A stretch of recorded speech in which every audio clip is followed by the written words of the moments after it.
Finally, Mr. Chairman. Mr. Chairman. Grant Roberts. Thank you very much, Mr. Chair. Can I just start my contribution by doing something that I haven't done yet in this debate, because there has been some acrimony during the debate. It has been quite heated. So I want to take the opportunity to thank the Minister of Building and Housing for giving us the chance today to debate Part 3 of this bill, because without him, we would not have had this chance today to debate this excellent Part 3 put forward by my colleague Phil Twyford. We haven't had the opportunity to debate a policy of this depth and that will make this much difference to the supply and affordability of housing in New Zealand until today. So I want to thank the Minister of Building and Housing for bringing this omnibus bill to the House so that we can have this debate today. And I want to pick up my colleague Phil Twyford's comments about what the Minister said yesterday,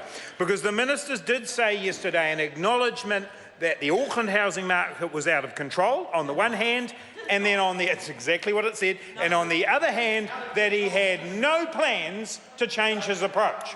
So they were the two options he wrote. Yep, it's out of control, but the Minister had no plans to change his approach. A continuation of his head being deeply placed in the sand, unable to see that he might have an alternative. So today, Mr. Chair, in Part 3, we have that alternative from the Minister. We're answering his question, and that is the implementation of a measure that will actually build affordable housing. So the Minister, when he came to the House yesterday, said this bill was about improving the supply of housing, improving affordable housing. And we reluctantly supported Part 1 as having a minuscule impact on that point of increasing the supply and increasing affordable housing. Well, here we are, Part 3, where we're really doing it. 10,000 affordable houses per year. 10,000 affordable houses per year. Now, is this needed, Mr. Chair? You may well ask. Well, it most certainly is, because we know that we are thousands of houses short from what is needed in Auckland and around the rest of the country. And a lot of the debate so far on this bill is focused on Auckland. Well, I want to make the point that Part 3 does not specify Auckland, and for a very good reason, because there are other areas of New Zealand facing housing stress right now when it comes to affordable housing.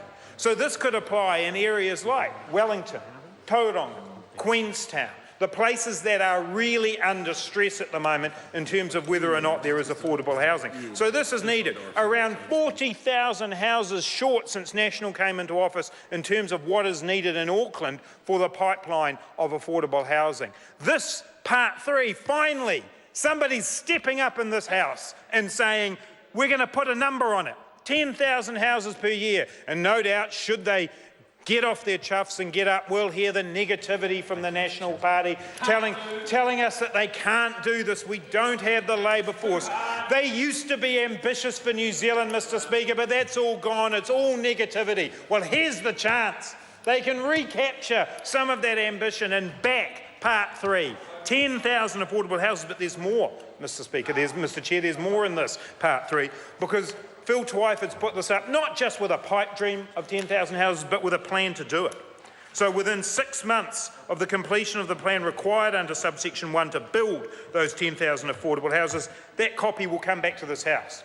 That's about democracy, Mr. Chair. That's about making sure that this House knows that this will happen. This is not just the government coming here saying we're going to have a special housing area and there might be some houses here and there might be some houses here, an actual plan that will come before this Parliament. And then the Minister of Building and Housing, now this might be a stretch for the current Minister, but we'll see that, must ensure that all the targets set out within the plan are met and report to the House of Representatives annually on its progress. So rather than the Minister's current approach, which is to deny and divert, I am on Part 3. I'm reading it out, Jerry, actually. Yeah. Part 3, right here. No. Part 3, right here. No. Part 3, right here, mate. Part 3, right here. It's all good, Jerry. It's all on the amendment. Yeah, because this is the problem. This is the problem with the government. This is the problem with the government because they don't understand. They don't understand that it actually takes people.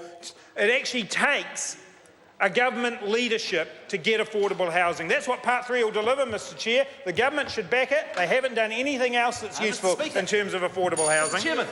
The Honourable Nick Smith.